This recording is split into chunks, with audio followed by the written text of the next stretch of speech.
నేను జగన్మోహన్ రెడ్డి గారు వేణుగోపాల్ రెడ్డి గారు ఒకటేసారి పార్లమెంట్ సభ్యులుగా 2009 నుంచి 14 వరకు పనిచేసినాం. జగన్మోహన్ రెడ్డి గారితో నాకున్న సాన్నిహిత్యం తెలంగాణ ప్రజలందరికీ తెలుసు. ముఖ్యంగా మేమంతా వైఎస్ రాజశేఖర రెడ్డి అభిమానులం, ఆయన శిష్యులు.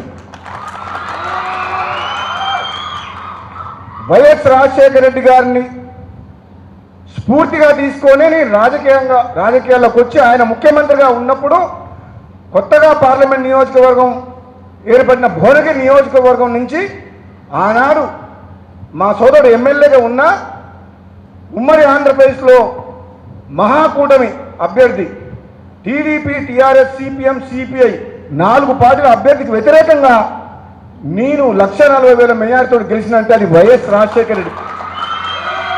ఇప్పటికి కూడా మా తెలంగాణలో కోమటిరెడ్డి బ్రదర్స్ అంటే వైఎస్ రాజశేఖర రెడ్డి శిష్యులు అంటారు.